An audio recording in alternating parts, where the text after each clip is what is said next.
Hi YouTube. Today I figured I'd take a little break from wrenching and go for a little ride. I got the Ct90 up and running, so we'll talk a little bit about that. But this is kind of a cool little spot. There's an old road that used to come out here, and it's really overgrown now. You can't even access it anymore with a vehicle, a truck really. But the bike works pretty good for this, so I figured I'd come back in here and check it out. So first, before we get to the bike, this is kind of cool. I found this out here a couple of years ago. It's an old car. I don't know what year it is. It's kind of got that like humpback look to it. It's really too bad it looks like a tree fell on it. But it's kind of cool. It's got the spare tire mount there. You got a funky old tail light right here with the gas filler. I would guess probably 30s. It's amazing that it's still even here, really. I mean, it's been sitting back here for probably 50 years, I'd say. Suicide doors on it. Pretty cool. It's got an old, looks like it's a front end looks to be, I think it's coil, or maybe it was leaf, it's hard to tell. That's a bump, and that's a spring pocket, so yeah, most likely coil. Coil spring front end. And it's pretty cool. This old frame, kind of solid, not really. It's got the cool little cowl vent. It's still there.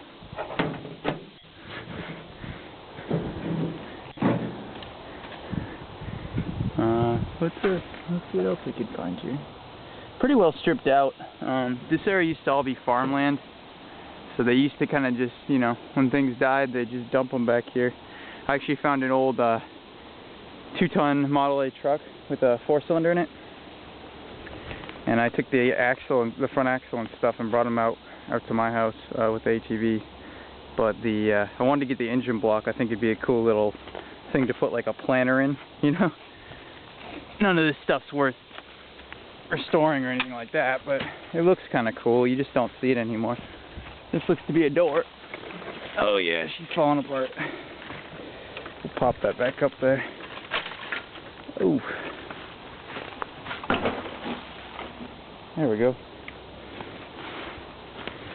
And pieces falling all over the place. We got some inner fenders here. Anyway, if anybody has any idea what kind of car this is, that'd be kind of cool to know.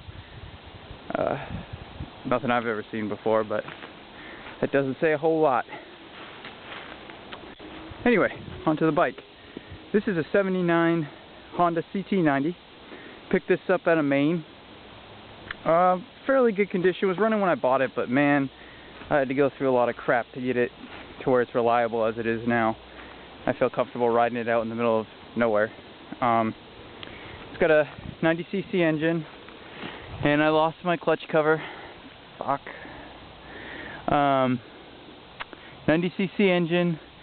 It's very reliable. I put a aftermarket carb on it. They're just a standard 19mm because my original one was all screwed up, and it was cheaper than trying to source a used one and rebuild it. Plus, they never seem to run quite good after they've been rebuilt and all that crap. So, did that. This bike, it's not really a dirt bike. The suspension and stuff's not really designed for that, but it's great for like if you're going through dense woods like this, just putting through. Works awesome. The main reason for that is because right here, it's got a dual range transmission. So right now I have it in low range. There's actually a little lever under there. Pop it in low, and you kind of just crawl over things, which is a lot of fun. I don't really like zipping through the woods anyway, so that's kind of nice. It's got some skid plates, things like that. 2-gallon tank, plus it's got the factory original auxiliary tank, so you could have about 3 gallons on board. Huge rack on the back here for carrying whatever. These are really designed as a utility cycle, not as a dual sport. They're considered the original dual sport, but they're utility cycle. On the road it does about 55 to 60 in high range. I'm going to use it to get to work year round, so I'm going to ride it in the winter and things like that. That's why I wanted that dual range transmission. I replaced the tires on it and put these on. They're just a Korean, you know, like a Chensing or whatever. Actually there's Somoko, but pretty nice. I mean, I didn't want to go for the full knobby because I'm primarily going to use it as my work transportation and not as a off-roader. But yeah, that's it. I guess we could start it up. So let's put you on the old heap here.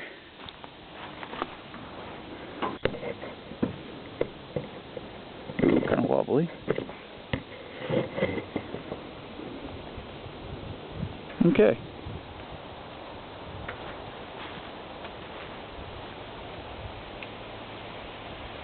Let's go for a kick.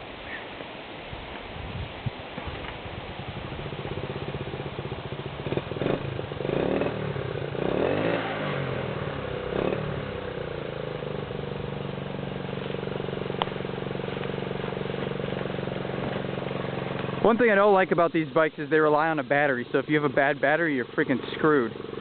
But I went through the whole electrical system. It's charging now. New coil, so it sparks good. I was having problems with blowing before. And it just runs along.